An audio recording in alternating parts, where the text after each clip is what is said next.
du pays. Les forces en présence se déploient à quelques mois de l'élection présidentielle. Et dans ce cadre, il y a de nouvelles figures très en verve. L'exemple est le plus actuel, en tout cas, c'est le cas de Ousmane Sonko, un opposant voilà, qui suscite un intérêt du côté des analystes et observateurs. Quelle lecture vous en faites? Oui, la lecture que j'en fais déjà par rapport à la situation des forces en présence, nous sortons de 2 élections. Le référendum de 2016 qui a donné des chiffres éloquents, mais également les législatives. Lors du référendum, déjà, il y avait 2 camps antagoniques, n'est-ce pas, le camp du oui et le camp du non. Le oui l'avait remporté à 63% et le non avait eu 37%.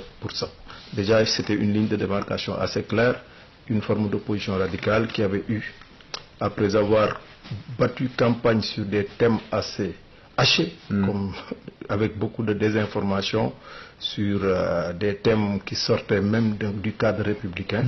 Ils ont eu 37% et les 8, 63%. Au sortir de ces élections, il y a eu les législatives. Lors des élections législatives, il y avait 47 listes. Sur les 47 listes, les 33 avaient eu 0 député et les 14, je pense, avaient eu des députés. Parmi les 14, il y en avait 5 coalitions qui étaient qualifiées d'office. La coalition Benno Bokk Yakaar, qui avait eu 49,47%. La coalition gagnante Wattu Sénégal avec 16, quelque chose pour cent. Manko Taxawu avec 11, quelque chose pour cent. Ensuite, le PUR avec 4,69%.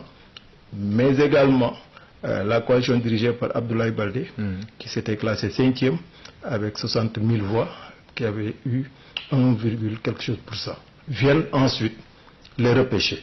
Parmi ces repêchés, il y a la personne que vous avez citée tout à l'heure, qui ont été repêchés au plus fort reste, avec 37 535 voix. Donc, grosso modo, pour faire une lecture assez claire, les législatives de 2017 avaient déjà montré qu'il y avait 3 forces coalisées, mais également d'autres forces qui venaient. Mais toujours est-il qu'entre-temps, les choses ont évolué. Et cette évolution s'est grosso modo fait dans le sens d'un renforcement du pôle de Benno Bokk Yakaar, qui s'est encore davantage élargi au moment où la coalition qui venait en 2e position et qui avait un écart d'1 million de voix, de plus d'1 million de voix par rapport à Benno, c'est-à-dire la coalition gagnante Wattu Sénégal dirigée par le président Abdoulaye Wade, s'est disloquée parce que à la veille des élections présidentielles, rien que sur la liste des candidats au parrainage, moi j'ai dénombré une bonne quarantaine de candidats venant de cette coalition. Manko Taxawu également, qui avait 5 leaders majeurs.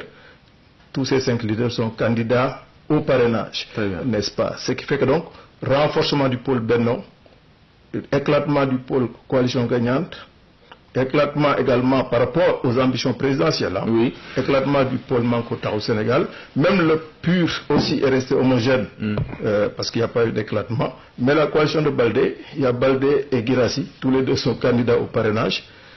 Le reste maintenant, c'était des candidats qui ont eu des députés, certes, les 9 autres, mais ils ont obtenu globalement 6%. D'accord. N'est-ce pas? Donc la personne que vous avez citée sur cette base-là, le baromètre que vous avez expliqué un peu, renforcement de la coalition présidentielle, vous tirez la même logique que ceux qui étaient en bas, notamment l'exemple que j'ai cité, M. Ousmane Sonko. Bon, je le cite parce qu'effectivement, ces derniers jours, c'est lui qui a été au devant, qui a occupé le haut du pavé médiatique. Donc, sur cette logique-là, vous pensez que il reste là où il est, au bas de l'échelle? Oui, en fait, moi j'ai fait une analyse. Les faits sont sacrés, le commentaire demeurant libre. J'ai fait une analyse chiffrée. Par exemple, la coalition dans laquelle était Ousmane Sonko avait un écart de 27 000 voix de différence par rapport à Baldé. Déjà, Baldé l'avait devancé de 27 000 voix, 27 700 voix. Par rapport même au pôle, au PUR,